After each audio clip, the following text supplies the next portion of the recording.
up, Tricology family? Welcome back to another episode of that Tricology News Talk.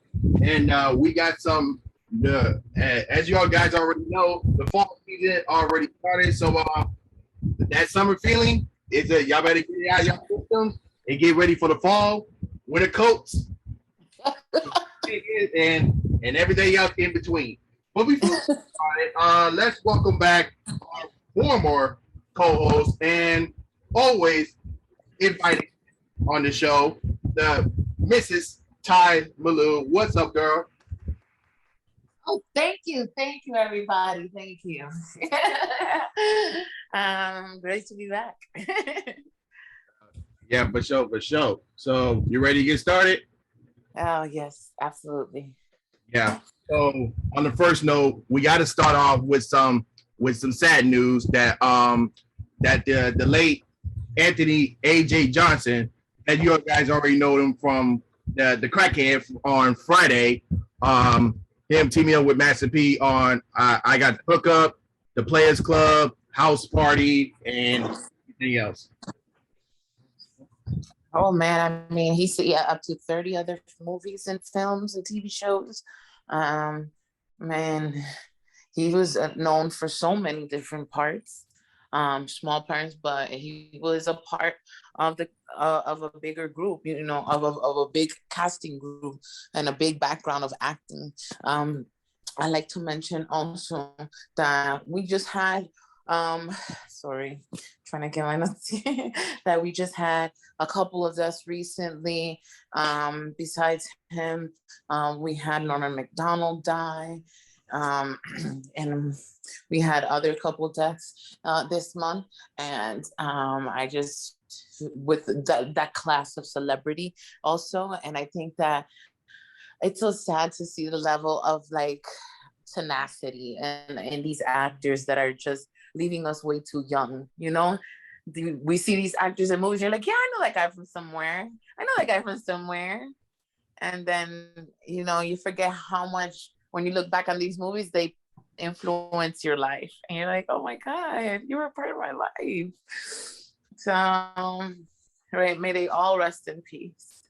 Yeah, and I think either the last episode or the episode before that, I touched on Michael K. Williams. Like he was best known for The Wire, and also he was got post nominated for one of the categories for the Emmys last Sunday, and you also mentioned like every person that we lost, including Michael K. Williams, Norman, Cicely Tyson, everyone that was mentioned last night during the post the ceremony during Sunday. And speaking of the Emmys, let me just put it this way: this year's Emmys, London took over. That's all I'm gonna say. So what? That is such an even understatement, Chico. Yeah. So they like yeah, all across the board, all throughout, right in the middle. Yeah. So going into the Emmys, the Apple TV show Ted Lasso went in with 13 nominations, beating the record of Glee, who had the most nominations according to the Emmy. So Ted Lasso beat Glee's record going into to the Emmys. But afterwards, The Crown took at least 7 awards last night. 7 awards. Oh my God. I mean, took over, killed it, smashed it. I mean, I was like, who? They have their own camera? Is there an Emmys in London? I had so many questions at first because there was so many people. And I was like, oh, okay. But I was like, they kept hitting them and hitting with The Crown. And The Crown was like, I gotta go see The Crown. Yeah, of course, because we still in this pandemic situation, so they couldn't fit everybody in the building that way where they was at I think it was in LA. I'm pretty sure it was in LA, and then you had the London version where you had the other people there because so to kind of like spread out, and then you got other people that might have been on Zoom or like who couldn't make it who could attend the actual ceremony and everything else to try to spread it out. But it was a very good deal. And speaking of the awards, so the Crown took away 7. Tad Lasco won 4. Hacks, Rare of the East Town took 3, and then last week tonight with John Oliver and the Queen's Gambit took home 2 awards. 2 awards, yeah. I kind of like that John Oliver would have done more. Ted Lasso would have done more. But I mean, if the Crown between the Crown and taking over, you know, there wasn't really much left. It was kind of like it was bittersweet because there was a lot of LGBTQI, I believe, and I'm so disfortunate. But and our brothers and sisters who have to you know, live in that category of life, they had a lot. They had Pose over and over again, and I was like, yes, let me get Pose season finale. I didn't even see the season finale, but I heard it was great, you know, and it kind of got snubbed for a couple. I think I hope it got something. Pose didn't get anything. And speaking of Pose, when you mentioned the LTV community, MJ Rodriguez from the Pose show became the first transgender person to be nominated for any major at the Emmy. So that was a achievement there.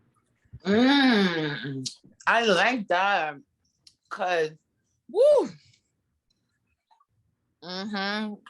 She can act. Yeah.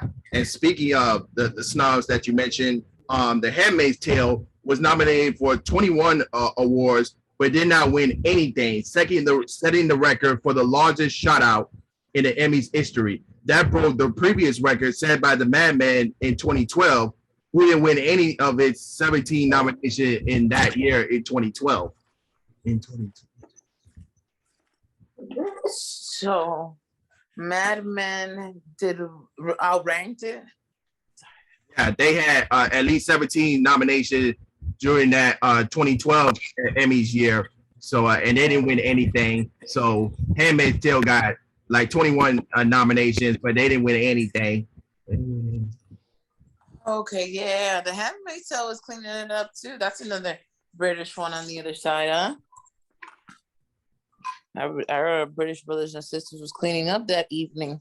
I was very proud of them. I actually went to see Crown and heard, you know, and I was like, it was one of those The Handmaid's Tale or Downton Abbey, you know, something that I would watch casually on the BBC. I mean, it's made beautifully. They're made beautifully, but it's just I think that's what it is. That's what they win the Oscar for, win the Emmy, is because it's so beautifully made and so perfectly. It's like you're living in the life with Winston Churchill. So I get it. I just ain't get into it. You know what you dig? Yeah. And and speaking for our people, we got a lot of our people nominated, but we didn't win that much, but at least we got some awards. What was that? The one of the stars that was in I May Destroy You on HBO Max got an award for steady writing for one of the episodes, so that was good. Hamilton won best. What did Hamilton win for? Which category? Was the outstanding barrel special pre-recorded, so that was good.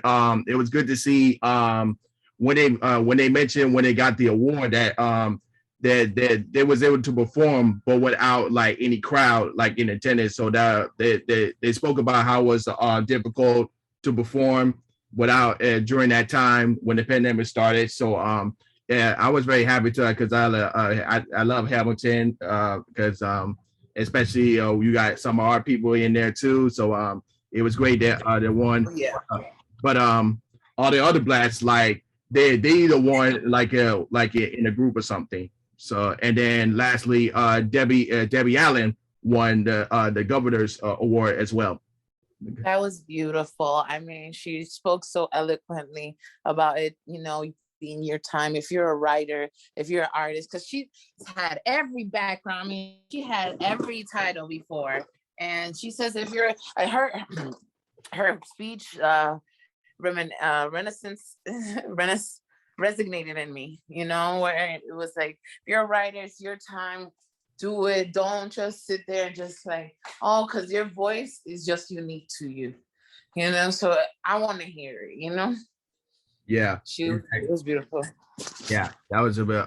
So yeah, it wasn't it was all that great, but I do say congratulations to everybody who won. So I will check out some of the shows that that won the awards. So moving on from the Emmys to a reporting strike news. So this is going to be very interesting. So I got the news saying that that all Hollywood productions might get shut down due to an upcoming union strike that's going to be happening. So like I think this happened either yesterday, saying that the industry union ISTSE is calling for a strike organization vote.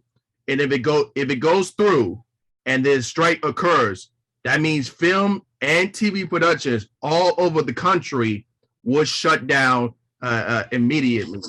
So because they believe in fair work hours, compensation, and benefits as well. But I'm gonna read the statement that was from Variety, and it says some 60,000 of the IATSE members could end up walking off the job, most of whom based in Los Angeles. A strike, and if it comes, it would lead to a nationwide shutdown of TV and film production because of three of the locals, 600, 700, and 800 are national unions. It's coast to coast, says Joe Martinez, a special effects specialist in the ITSE Local 44, who said he believes a strike is increasingly likable.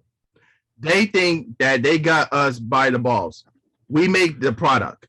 If we don't show up to work, what are we going to sell? A local 600, the largest of the locals, representing 9,600 camera operators and cinematographers in the U.S. If they walk out, no one will be able to hold a camera on set in the U.S. Likewise, post-production nationwide will come to a gritty halt without 8,600 editors represented by the local 7,000. So that's the report that Variety says. So my thoughts is that I believe when it comes to being a filmmaker, I believe in getting the work hours that we owe for the time that we do in, getting the right compensation, getting the right benefits that we're supposed to do. And if we don't get that, then you don't. We should. Why are we wasting our time? And like we're like, because some of us are putting ourselves, our work hours, our time on the line for us to do what we want to do, and that's make movies or then make TV series. So it's just a matter of being treated fairly. So what are your thoughts on that? I mean, what are they negotiating? Just the raising? Because I'm looking at the article and I just don't see the clear guidelines. It brings in $4 billion a year, direct spending. You know, they're threatening to shut down Georgia too. It looks like crews have not gone on strike since World War II, but the two sides in the recent months, where I'm writing an article from the Atlanta Constitution Journal over here. Some crews members are complaining that many productions are regularly scheduling 14 to 16-hour work weeks now with minimal meal breaks. Now that I can contest to as being an extra here.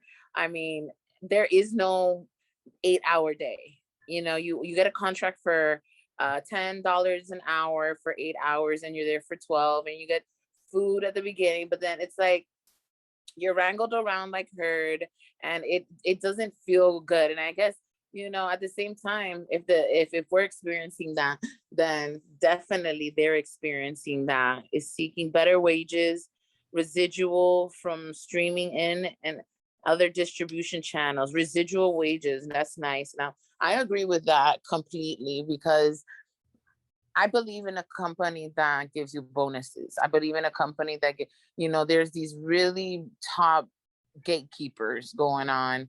And I guess this generation is not dealing with any gatekeepers. They want the business. And I guess it's not just our generation, but just the way things have been going lately here. Let me see. I'm going to continue. When we began negotiations months ago, they discussed the economic realities and the challenges facing the entertainment industry as we work to recover from the economic fallout from COVID. Okay. So I agree with the number of hours because I would have hated. Is there a block party? September 25th. We're having a block party here. It's a solidarity for our brothers in a strike block party. Bessie Branham Park. I don't know if this is Atlanta or Georgia, but it's starting at 2:30. Bring what you can: water, signs, chairs, music, and shade.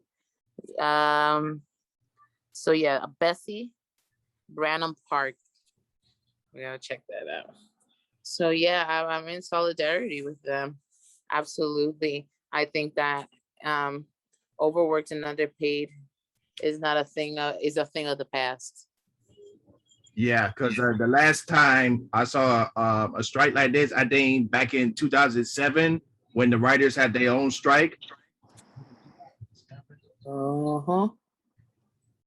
Yeah, and this is gonna be very interesting. I don't know if like the streaming distribution could be the also reason too, but a lot has changed since the pandemic started. Of course, like if you have your movies going theatrical, you only could get it like between like at least 30 or 45-day window, and then afterwards it's going to go to pre VOD or either streaming. So a lot of things has changed. So but like I said before, I'm with fair work hours. Like if I'm going to be there for work, if like for example, if I'm going to be there for like overtime, I want to get my overtime pay, stuff like that. So I want to get that. So, but that's that's why I stand for it. So I hope this doesn't lead to a shutdown because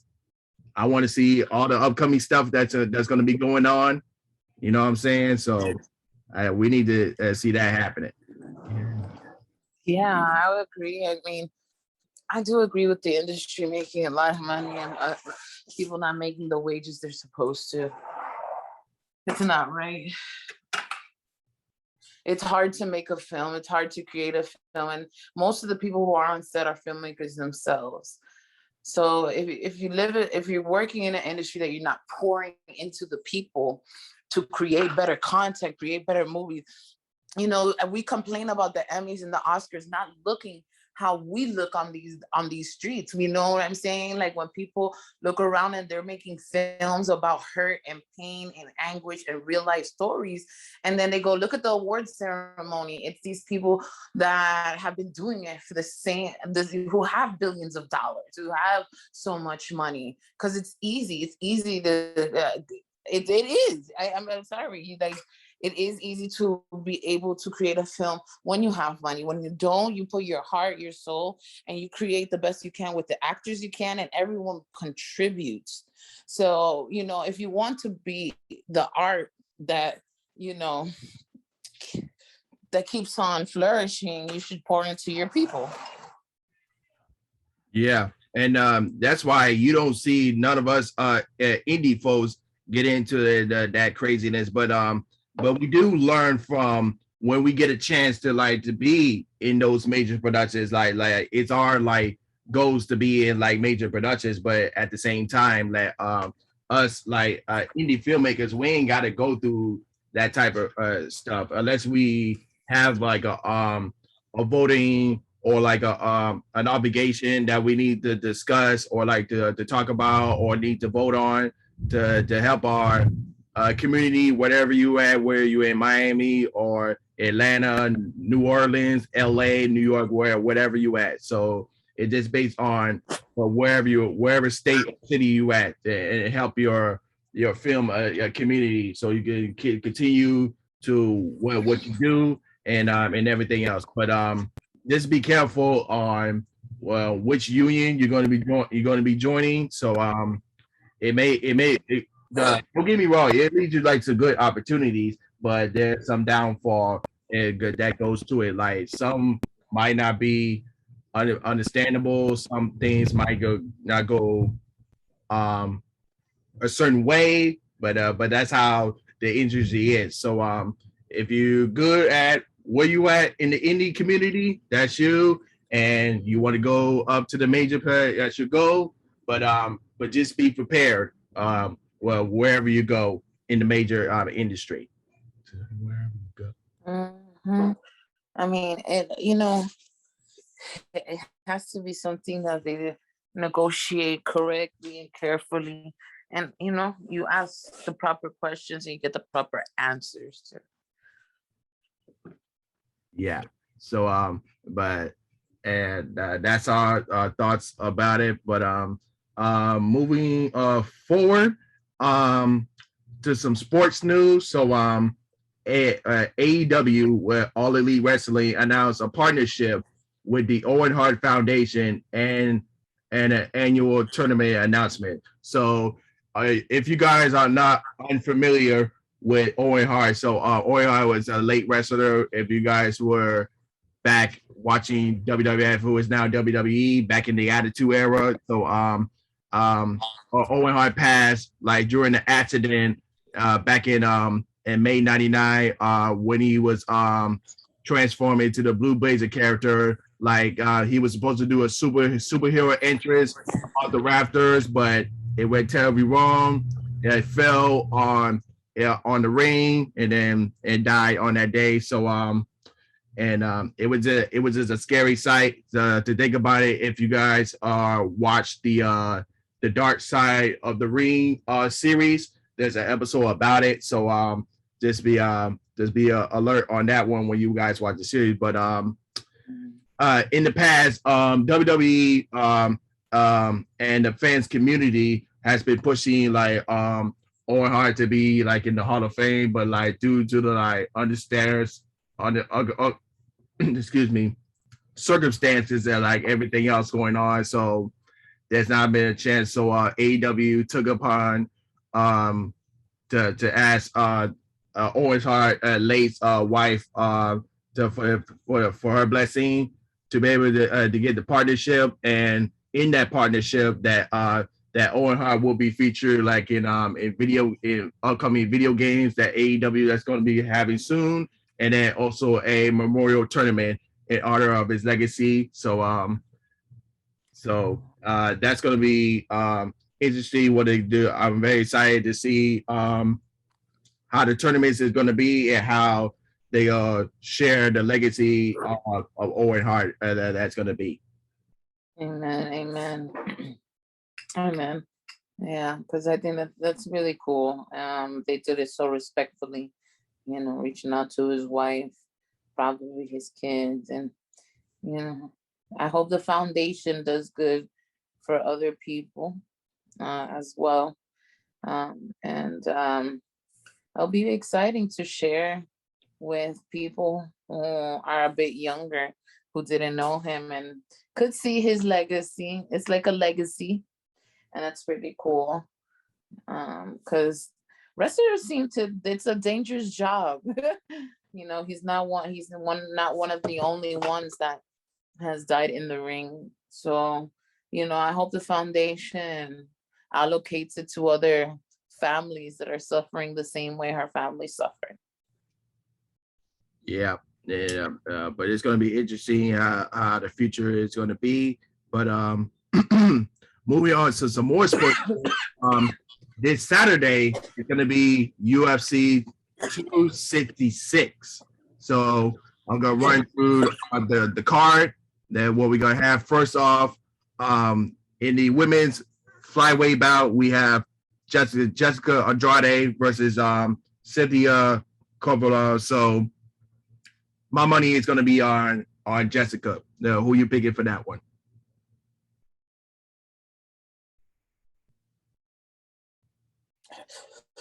Excuse me.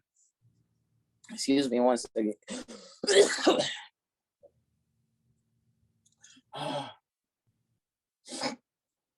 Excuse me.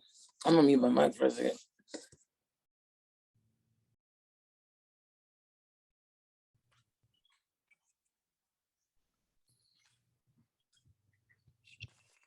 So back here, there we are discussing the upcoming UFC 26, 266 that this Saturday. That let's go over the card and give our predictions.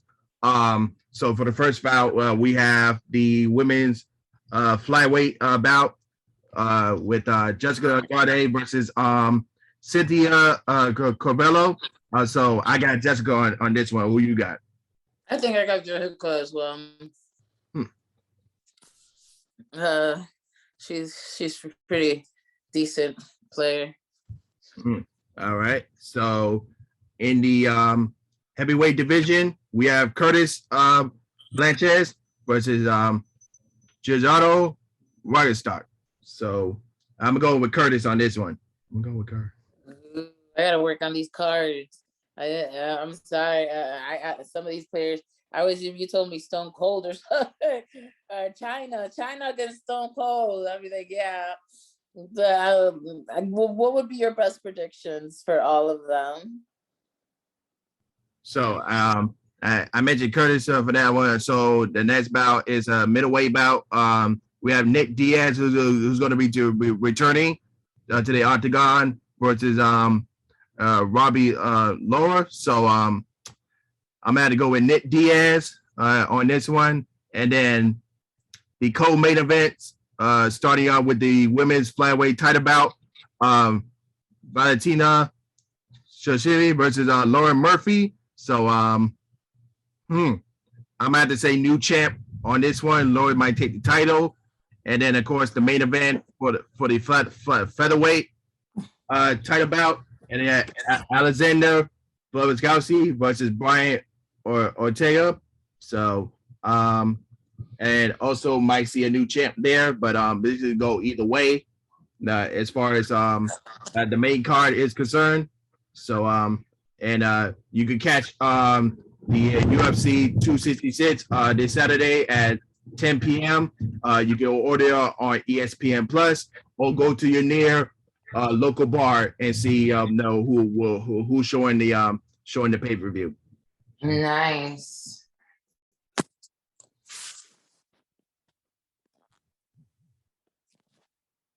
Yep. And then lastly for today, I know this is what you all been waiting for. So we're gonna do our top 10 most anticipated 2021 end of the year movies. So we know that September has been dead lately, but next week we're gonna be back on track, starting with Venom 2 and The Many Saints of New York.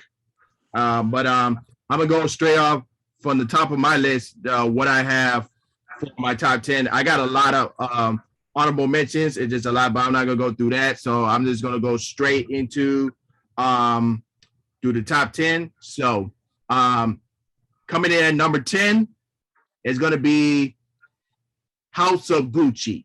So yeah, of course that's where Lady Gaga and also Adam Driver. So I think this movie is definitely going to be a Oscar contender. A very interesting, and I think this one comes out on Thanksgiving weekend, and I'm not mistaken. So that's going to be interesting. Yes, I mean, I would if you could for women alone. I think it would be everything. You know, like, oh my God. Like anything Gucci really makes money. When Mark Anthony did it, when there were remakes, when there were novelas, when there were movies. Oh, like, yes, please. And I think they're gonna do great at the box office for this fall. All right. So And then of course, hopefully, I know we probably gonna be in Orlando for Thanksgiving weekend, so hopefully we'll be able to get a chance to see it. Copy that, Yes. All right. Facts. Yeah. But coming in at number 9 is The Many Saints of New York. So if you guys didn't know, this is a prequel film to the Sopranos series. So anytime I see a gangster or like mafia series, I definitely got to be on board for that one. And then of course, you can see that in theaters, also on HBO Max if you have the premium tier as well. Mm. Ooh. Okay. All I right. mean, I love me a good gangster film. I mean, I hope it's gonna do good. Guys are gonna be out of the ballpark with the guys, And they got a 7.7 out of 10 on IMDb. I don't know. Let's see. What do you say? What's next, buddy?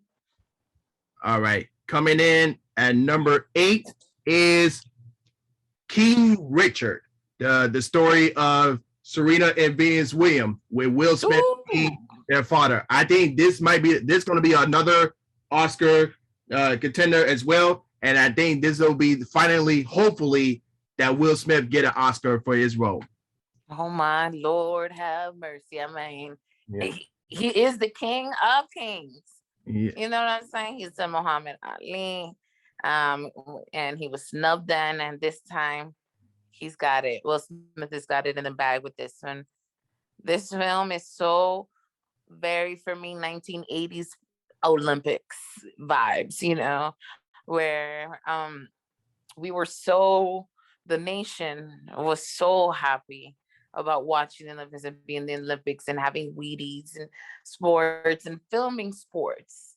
So to see this relive, I think he does heavyweight characters, man. I mean, Will Smith is not afraid of a challenge. And I wish him the best. I mean, it's hard. It's hard you can't give anyone anything. And I don't think he wants anything that's given. But man, it looks like a very inspirational movie. Yeah. And then coming in at number 7 is Disney's newest animated movie, Enchanto. So this is going to be showing the Colombian side of this is going to be showing the Colombian side. So we already had Mexico reputation with Coco. What else? We had a Hawaii representation in Moana. So this is going to be very interesting. I'm very, very looking forward to see that movie. What's the name that stars in this? Enchanto. Encanto. Encanto. No, Encanto, exactly. Yeah. It looks really good. They have, oh my gosh, okay. They have William Valderrama from That 70s Show. They have Stephanie Beatrice from she plays the main character. The main character. Oh, from Brooklyn Nine-Nine, which she is hilarious. Diane Guerrero. Okay, Orange is the New Black. I mean, they have great people. Angie Cepeda, Renzi Felix, Carolina Gayton. They got some heavy hitters. I think it gives me In the Heights vibe. So I think it's gonna do well. These films are good. Turning Red. See the trailer for that one yet? Hello? Yeah. Okay. The list. Okay. Coming in at number 6 is Halloween Kills. Michael Myers comes home. again.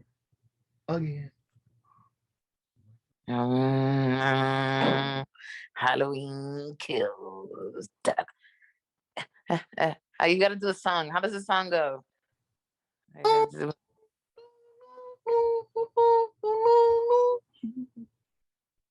It's a Sandman. Bring me a dream. Bum, bum, bum, bum. There's a man that I ever seen. Mm-hmm. Mr. Sandman, bring me your dream. They got a 7.8 out of 10 on IMDb. We got Anthony Michael Fall, Judy Greer, of course, the fabulous Jamie Lee Curtis. It wouldn't be a movie without her. I want to see her throughout the whole movie. I miss her. I missed her on Halloween. Yes, it shouldn't be a Halloween without Jamie Lee Curtis. You know. Let's see, and then we have Scott author. They're not telling us who's playing Mike Myers. This is very interesting, isn't it? Yeah, you have the original the original actor playing Michael Myers, and then a stunt double as well.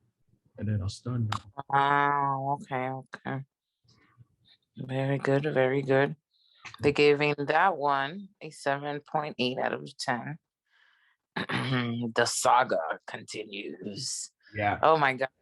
And then not only you can see this movie at theaters, but also you can see it at home stream on Peacock as well. But you got to have the premium tier to watch the movie, though. Sorry for those who has the free tier. Right? Yeah. Because you got it like that, huh? It's so funny. Oh yeah. And then coming in number 5 is Venom 2, Let There Be Carnage. So after the first Venom, when we saw in the post credits that Woody Harrelson is gonna be Carnage, I was like, oh, this is gonna be interesting. And also Anthony Serkis directing the film. So yeah, this is gonna be very interesting. As a matter of fact, it come out next week as well. Okay.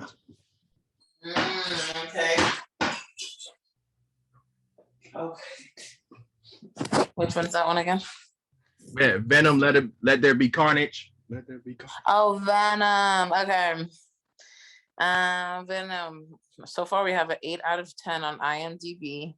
Of course, Tom Hardy. You know, Tom Hardy don't give me no buzz. You know, as far as acting goes to me, but I think it'll be exciting to see him again. Do you remember when he was Bane in the Dark Knight? In the Dark Knight. In the Dark Knight, he was Venom in the Dark Knight. What? Say that again. He was Bane in the Dark Knight. Oh, yes. He killed that one. He did kill that one. I was like, yeah. I was like, come on now. How you not know Tom Hardy? How you not know? All right, I know. I slipped on that one. Yeah, Tom Hardy's just really good on that one. Can't wait to see him again. Yeah, for sure. And then coming in at number 4 is The Matrix Resurrections. Again, that's The Matrix 4. The Matrix. The Matrix 4. I like that one. Okay, like The Matrix. Even though Keanu Reeves is sporting his John Wick look, but it's going to be very interesting how the story plays out from the third movie. If you have not seen the trailer yet, I mean, I hope they do good. I mean, they changed a lot of characters. They got to be careful there because I'm going to expect to try to see something that feels normal. Yeah, for sure. And then of course, this come out on Christmas week. And you can either see it in theaters or at home on HBO Max as well. Oh, very nice. And then coming in at number 3 is the Marvel's Eternals. Eternals. Yes. Okay. Yeah. I see it. I like that. I like that one. Your number one better be good, bro, because that was a hard beat here. Yeah.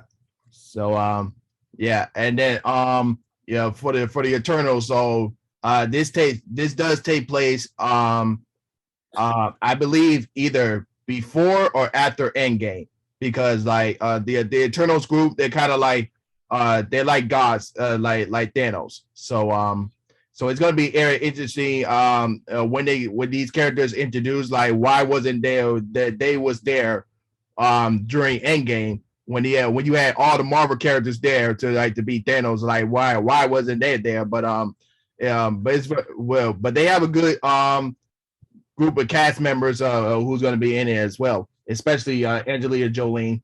I love when she's acting. She makes me very happy.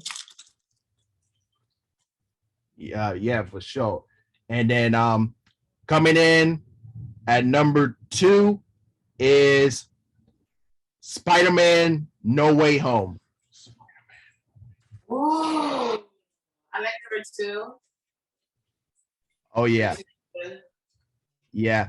And then Spider-Man is teaming up with Doctor Strange on this one, since it's gonna be very hard since he don't have Iron Man with him. He was his mentor. You don't have Iron Man with him. Lord. Yeah.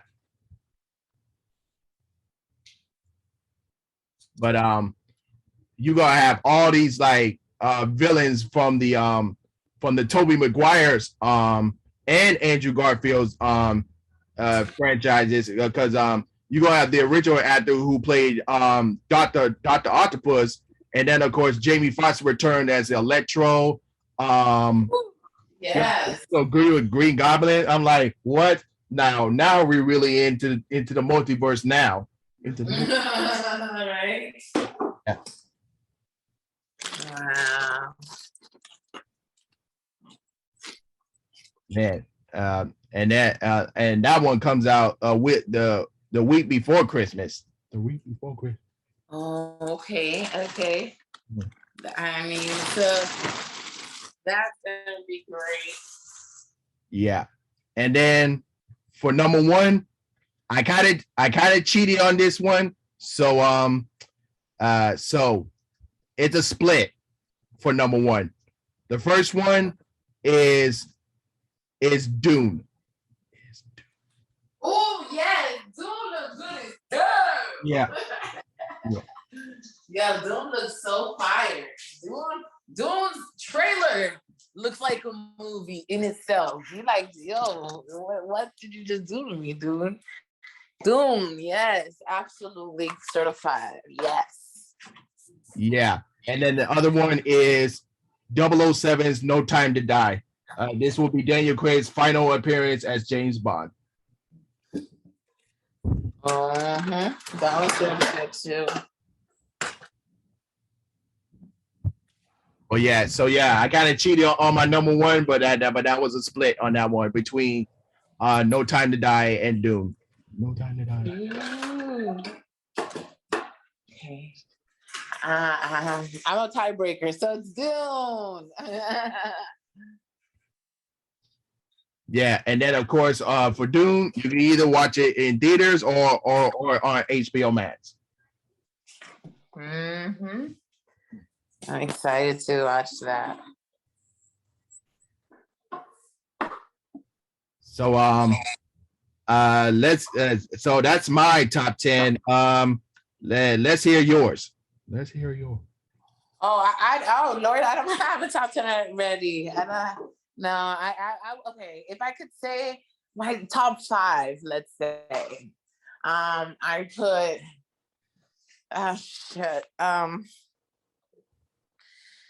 Venom is number 5. Let's see. Let me think. All right. At number 5, Venom. At number 4, The Many Saints of Newark. At number 3,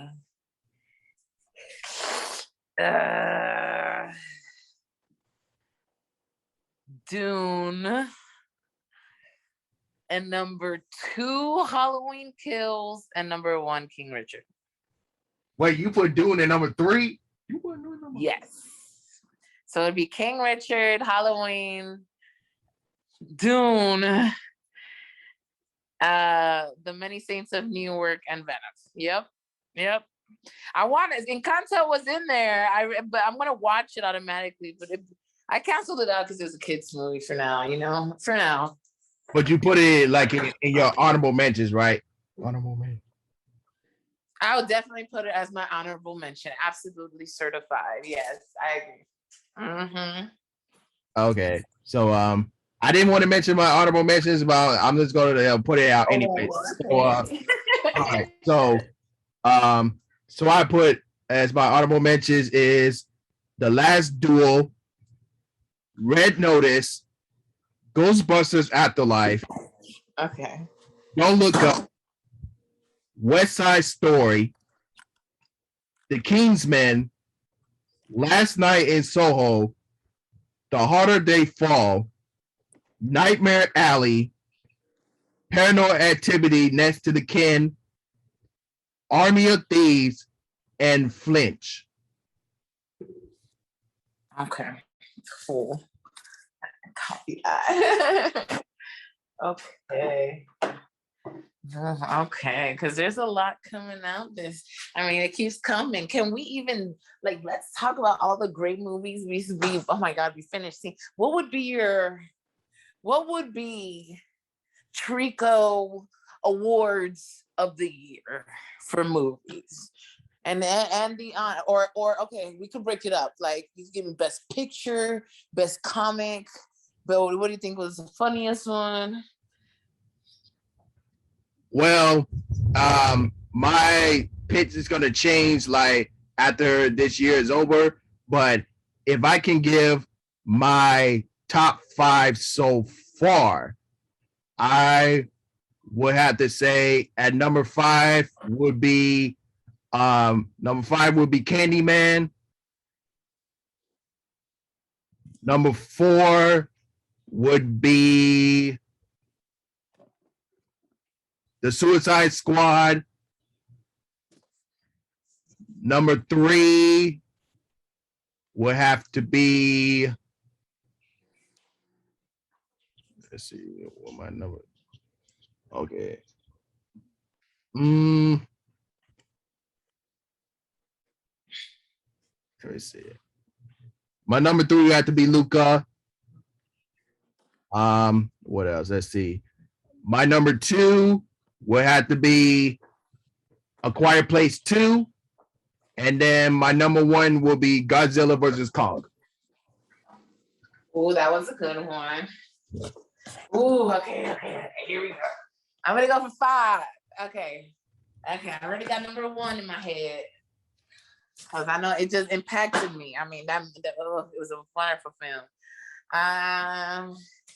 Let me think of a 2. I got 2 in my head. Let me see, number 3. I got 3 in my head. So far, 3 Luca, 2 Quiet Place, 1 for sure In the Heights for your sister on the long range on the Twipple. I would vote it in for everything. Let me see, number 4. Man, that's a hard one. But it's been, we've been so lucky to get so many variety of films this year because, we got a lot of overflow from last year. So that was really cool. So I know you don't agree with my number 1, but I think, oh no, wait, there was Aretha, there was Candyman. The Aretha Candyman was great.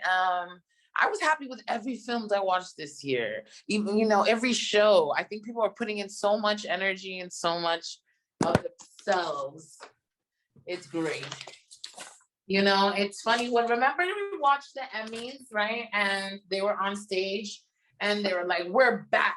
And now this strike is happening. Says a lot for our industry right now.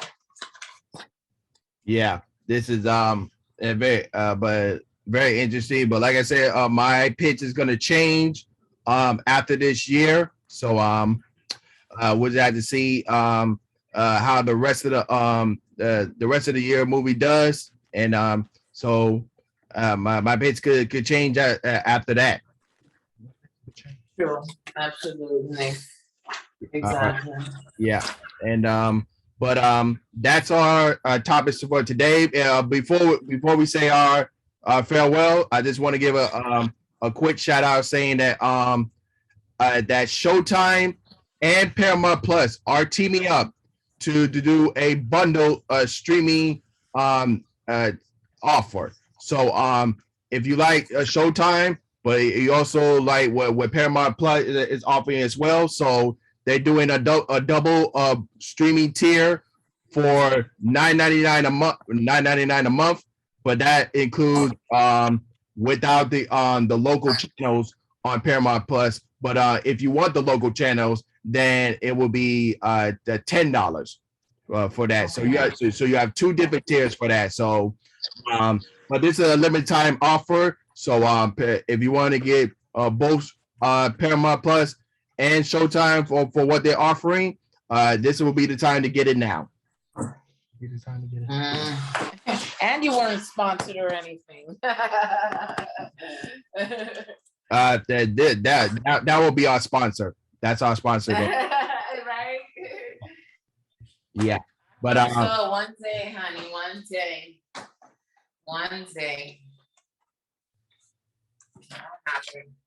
Oh yeah, for sure. And then if you guys or let us know in the comments below if you're watching on YouTube. Post your comments below for all the topics that we discussed. Let us know what are your top 10 anticipated movies for the rest of this year. What are your thoughts on the Emmys? What are your thoughts on, for all the filmmakers out there, what are your thoughts on the Hollywood strike and everything and everything else? And then of course, if you're listening on Spotify, Google Podcasts, and Anchor, be sure to go to in the description below to the YouTube link and then post your comments there as well. But without further than that, again, Ty, we want to say thank you for joining the episode once again. Yeah, I'm glad that I'm always welcome. I call this my home. It's like a second home to me. So I'm always so gracious to be here. And with that said, she is Ty, and I'm Trico, and we're signing off. Peace. Bye, guys.